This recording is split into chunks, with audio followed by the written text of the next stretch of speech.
Welcome to the Cultivate Beauty podcast. I am your host, Kelly Torrance, and this is a show where we come together and have some honest conversations about what it's really like to work, grow, thrive, and survive in the beauty industry.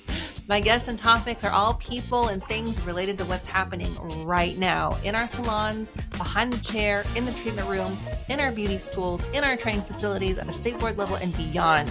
I'm going to be covering all scopes of beauty.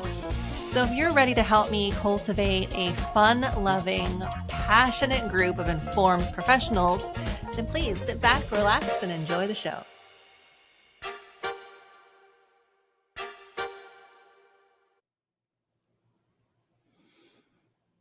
Hello and welcome. In today's episode, we're going to chat about cancellation policies, late fees, do you hold a deposit, and why or why not I might recommend some of these, if not all of them. I would love for your feedback if you guys would head to the Instagram page or YouTube page or even on Spotify. Leave your questions and comments so that I can respond. If you have a topic idea or a guest idea, hit me up. I'd love to put it in the show. So, cancellation policies, late fees, deposits. What are they? Why do we do them? Do we really need them? And what do I personally do in my shop? So, first off, I need us all to just take a moment and remember that we are running a business.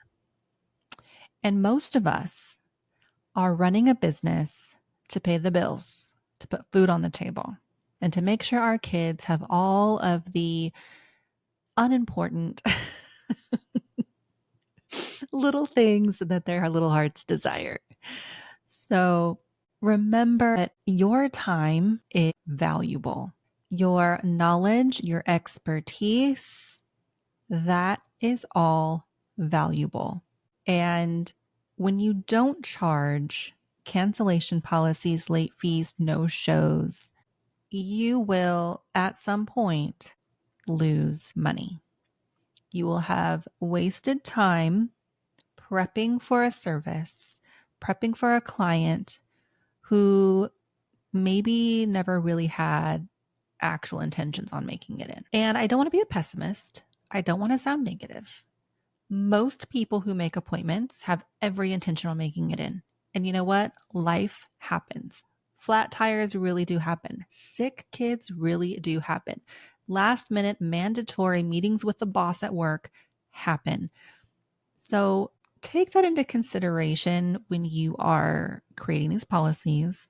Remember that your clients are human, you are human.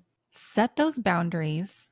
Write out in an ideal world, ideal business, what would your cancellation policies be? What would your late fees be? What is even considered late? No-show fees. Do you take a deposit? In a perfect world, think about it and write it down. Once you've got them written down, imagine yourself having to implement this rule, or rules, plural. One of the hardest parts of having these policies in place is having to enforce them and tell a client, hey, listen, your appointment's in 15 minutes. You're just now calling to tell me you're not making it. I've got to be compensated at least for the time I spent setting up the appointment. Cancellation fees, $25. Cancellation fees, 10%. Cancellation fees, 50%. The hardest part is having to have that conversation and hold fast to that policy. People will push back. It's inevitable. It is going to happen. That is part of being a business owner, is setting down the ground rules and enforcing them when necessary. All right, cancellation policies. Let's just start with cancellation policies. Absolutely, positively, 100,000 million%, every beauty service business needs to have a cancellation policy. You need to think about what happens if a client calls and cancels 3 days before. Is there a penalty for that? Most places, 72-hour cancellation, there isn't any punishment for that, because in 72 hours, you can probably find somebody who wants an appointment, or you can probably figure out what to do with that open gap in your day. where you can be productive in another realm of your business. What happens if somebody calls 48 hours in advance? Is that enough time for you to fill that space? What if somebody calls the day before, 24 hours prior? Do you still have time to fill that space? What if somebody calls and cancels 10 hours before, 8 hours before, 4 hours before, an hour before, 10 minutes before? What is your cutoff there? For me personally at the salon, we have a 24-hour policy. If you call and cancel or reschedule and there's more than 24 hours until your next appointment, meaning if your appointment is at 1 p.m. tomorrow and it's only 10 a.m. the day before, you're good. You're good. There is no charge, there's no fee, there's no hold. You're good. If you call to cancel within that 24-hour period, 24 hours or less to your appointment, we do charge a fee. And that is because in a lot of cases, we won't be able to find somebody in that amount of time to fill that appointment. And so if it is an employee, as the employer, I now have an hour or so gap in my employee's schedule where I'm paying them to not have a client. And when you're in business, you do the math, you crunch the numbers, and you know that that's not good. That's not productive. That's not helping the bottom line. So there is a policy if you cancel within 24 hours. Okay. That's our cancellation policy. Now we also have a no-show policy.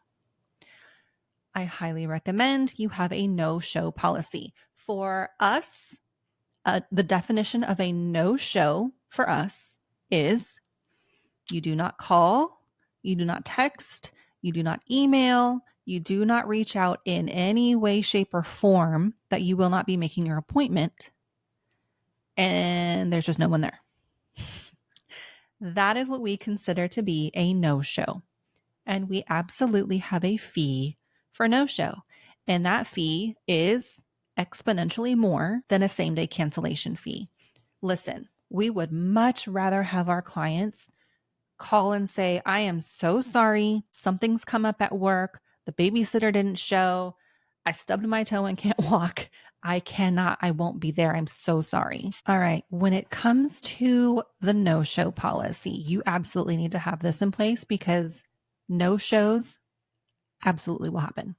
And they are so frustrating. First off, you need to define what is a no-show. To us at Forever Adored, a no-show is when the client makes absolutely zero attempt to notify us that they will not be making their appointment. We accept a phone call, a text. Our shop phone is a cell phone that will receive text messages, an email, or even stopping in to say, sorry, I can't stay for my appointment. I'm on my way wherever. So zero attempt. You don't make any of those attempts to let us know that you will not be making your appointment. You just don't show up. That to us is considered a no-show. And the fee for a no-show is exponentially more than a same-day cancellation. And here's why. We would much rather our client contact us, even if it's just a quick little text message to say, so sorry, can't make it. The end. We don't need a reason. We don't need a full story. All you got to say is, so sorry, can't come. Boom. You're only going to get charged the same day cancellation. You're not going to get charged the big mega no-show fee. Now, the other thing you have to define is how late a client can be before they are considered a no-show or same day cancellation. Here's how we break it down. At Forever Adored, if you are more than 10 minutes late for your appointment and you haven't given us any kind of notice, we consider you a no-show. If you walk in the door 15 minutes late and we didn't have any prior notice that you were going to be 15 minutes late, we will charge a no-show if we can't still see you. So if you are doing a service, let's say it's a quick little 30-minute fill, okay? And you are 15 minutes late and I have a client booked immediately after you, I now only have 15 minutes to do all the things that I need to do in your appointment. And there is just no way. There's just no way. So in that case, I can't still take you and you will be charged the no-show fee. If you show up 15 minutes late to, say, an hour appointment, more than likely I will still get you in, knowing we now only have 45 minutes to do what needs to be done, and you won't be charged. So you want to make sure you have that distinction in your policy and write it out. Write it out and then play the client. Put yourself in a client's position when this policy is having to be enforced. And how would you feel if you as the client showed up 15 minutes late to a 30-minute appointment and were told, sorry, we've charged you the no-show fee. There's no way I can squeeze you in today. You can reschedule if you want. How would you feel as the client? Does that make sense? Does that seem fair? If you show up to 15 minutes late to an hour appointment and you know there's 45 minutes left before your service provider has another client, how would you feel if the service provider said, listen, I won't charge you a fee, but we only have 45 minutes to do what we need to do, and you're going to be charged full price for the service? How would you feel as a client if your service provider said, sorry, 10 minutes was the cutoff, you're 15 minutes late, I'm not squeezing you in, do not cross go, do not collect $200, and here's the no-show fee?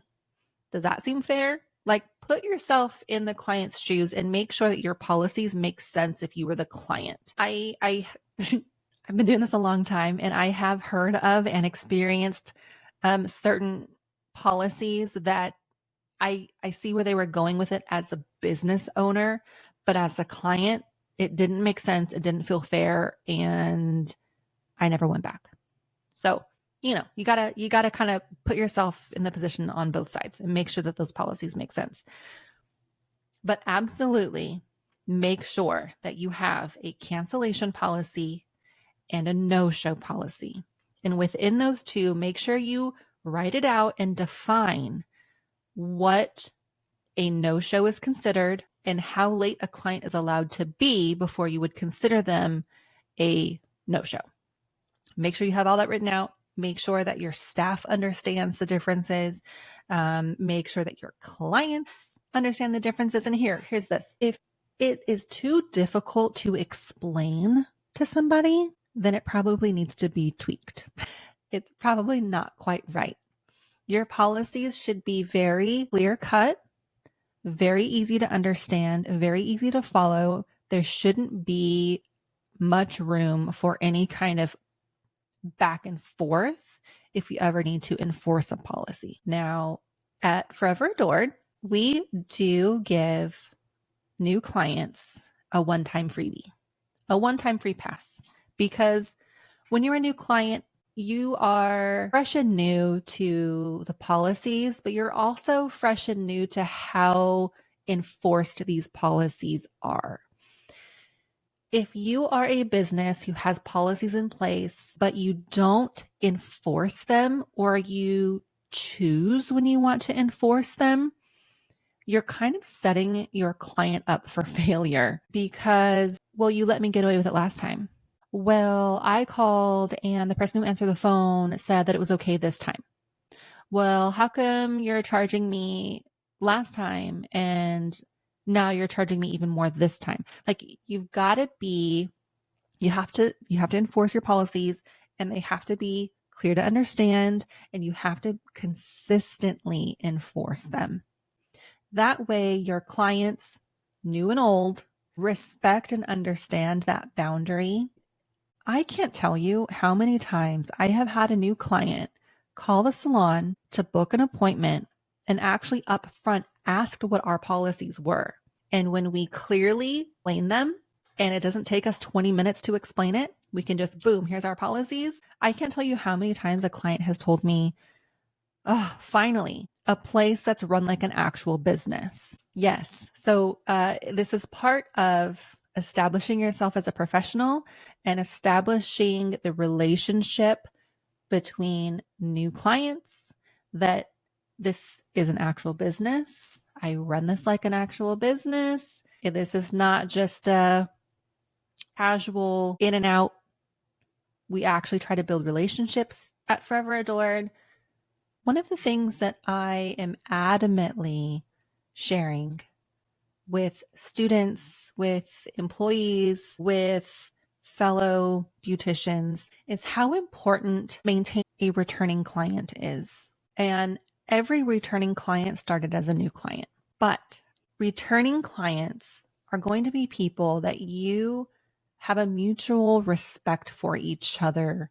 And the client, as comfortable as they are and as comfortable as they get, they respect and understand that this is a business for you and that this is your livelihood and that these policies aren't out to be mean. These policies are in place to protect both the client and the business. If you are known as a business where the client can tell you how to run your business and tell you how to do your job, they're not going to respect you as the business owner. You are always, in their eyes, going to be the help, the hired service provider. You're not going to be seen as the business owner. So start strong, write those policies out, make sure you define what those mean, and make sure that you can clearly and quickly explain your policies to a new customer, a new hire, and make sure, again, that you put yourself in the client's position and that those policies seem fair. Let's talk about deposits. Dun, dun, dun. Let's talk about putting cards on file. Okay, now, I am no attorney, okay? I am no professional legal advisor.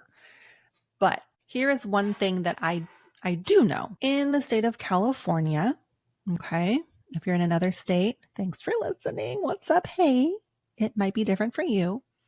But in California, a deposit is a deposit on services or a product to be rendered. Okay? If that product or service is not produced, a deposit must be returned. Okay? That in California is a deposit. So, salons who claim they require a non-refundable deposit could find themselves in a little pushback, a little legal back and forth, if you will. If that is the verbiage and that is what is in writing, the deposit is non-refundable.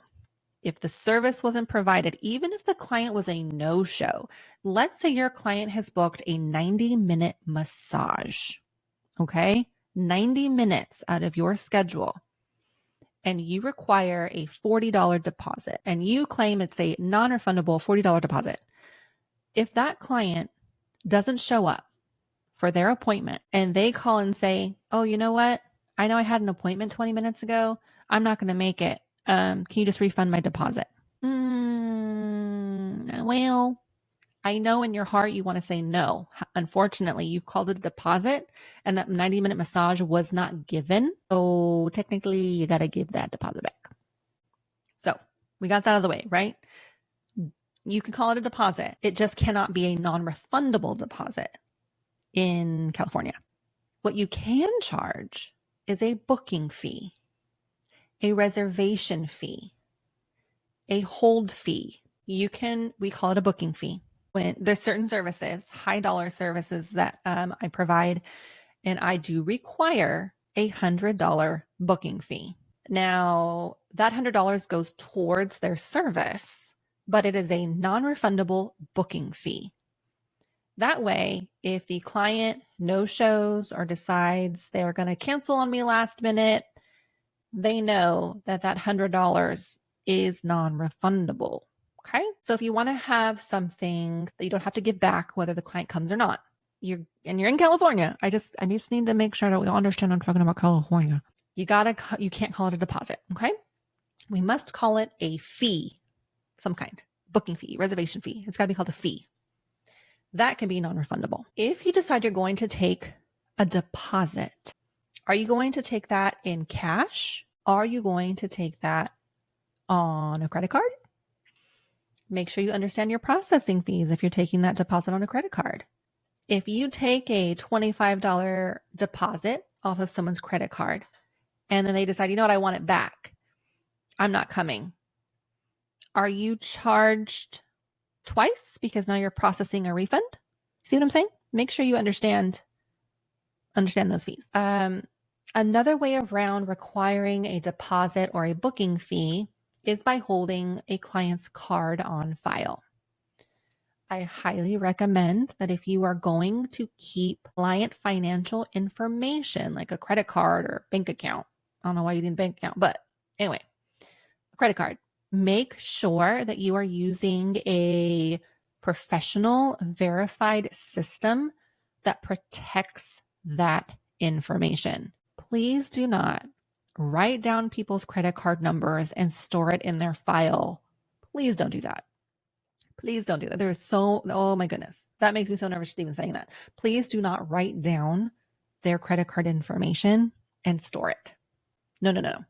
If you're going to hold somebody's credit card information on file, you need to be putting it directly into your POS system. Forever Adored, our online booking system, has a program within it for credit card processing.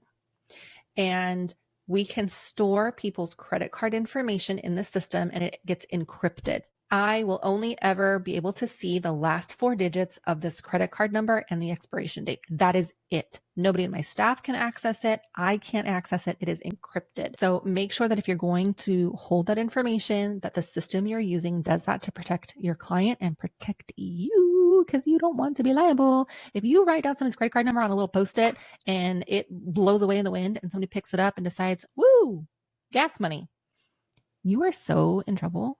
Don't do it. Don't do it. Make sure your system is a professional system that will encrypt their information and keep it safe. When we take a client's credit card information, we let them know it's encrypted and it's safe and it's in our system. We can't access it. It's only ever going to give us the last 4 numbers. But what's great about having their credit card on file is we don't take a deposit or a booking fee on any of our regular services. The only services I take a booking fee are my big dollar permanent makeup services. Everything else, all we do is put a valid card on file. We explain our cancellation policies, rescheduling policies, no-show policies, all that stuff. And we let them know that if those fees ever have to be charged, same-day cancellation or no-show fee, that they will automatically be charged to the card that is on file.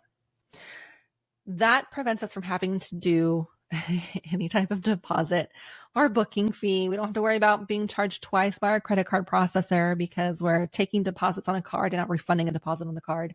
It kind of cuts all of that out. Now, there are instances where the customer, especially first-time new clients, where they're going to have a little bit of a pushback about giving their credit card information over the phone. There are people that are still just not trusting of that, and I do not blame them. When that happens, we let our clients know that, hey, if you are uncomfortable giving us the credit card number over the phone, I totally get it. We've got 2 options for you. I can text you a link to our online booking system where you can input all that information yourself. Again, it gets encrypted. We will only ever get to see the last 4 digits of your card and the expiration date, nothing more. Option 2, you can come by, you can book your appointment in person, but you have to pay 50% upfront. Your balance of the other 50% is due at your appointment. The reason we do that is because our cancellation policy, our same-day cancellation policy, is half of the service. So if they've already paid, so if the service is $40, they come in, they pay $20, they make their appointment in person.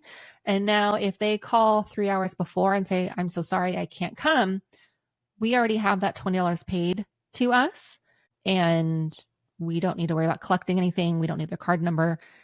It's all paid for already. So we have those 2 options whenever a client is a little pushy about not wanting to give us information. There are also people where that's not going to fly. They don't like the idea of having to pay up front for something. And it is what it is. You're not going to make everyone happy, but Make sure that you have your policies in place and get comfortable with having to enforce them. It's an uncomfortable conversation a lot of the times. I know, but you've got to enforce your policies if you want to run a successful business. Now, with all of that being said, that doesn't mean we can't make exceptions for people once in a while. Like I said just a couple minutes ago, we give all of our clients a one-time free pass because life happens.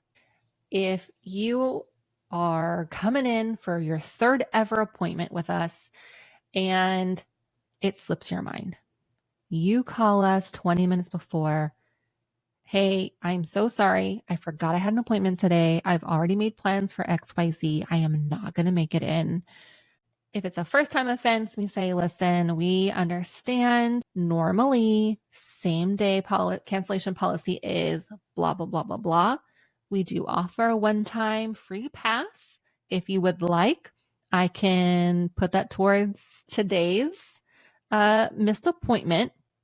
Just please know that moving forward, we won't be able to make that exception for you again. Now, hear me out. Sometimes the client will actually tell you, no, it's okay. I know my appointment was only going to be $25 anyway. Just charge me the same day cancellation and I'll do better next time. And it's inevitable what happens is they no-show an appointment somewhere down the line. And they'll be like, hey, you know that one-time free pass that we get? Well, I'd like to use that, please. Oh, no problem. We'll look up their file. We'll see that we have not, in fact, given them that free pass, and then we can use it. So listen, guys, this is part of being a business owner. This is one of the aspects of being a business owner that is nobody's favorite part. Nobody likes having to enforce policies that we would hate to have to be on the other receiving end of it. But again, this is your business. This is your livelihood. This is something that you have worked very, very hard to get to and to have and to maintain. And if you can't enforce your own policies, no one's going to do it for you.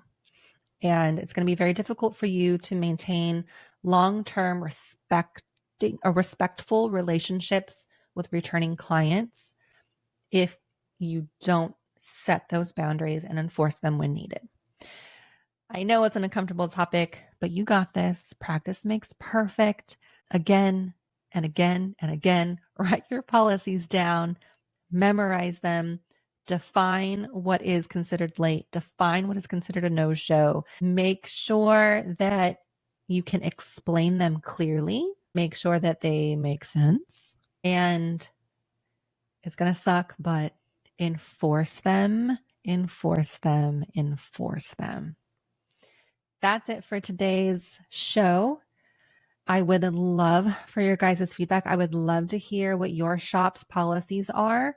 I would love to hear what you're struggling with when it comes to coming up with policies or enforcing policies. Let's let our community band together and help each other out. Love you guys so much. Thanks for tuning in, and we'll see you in the next show.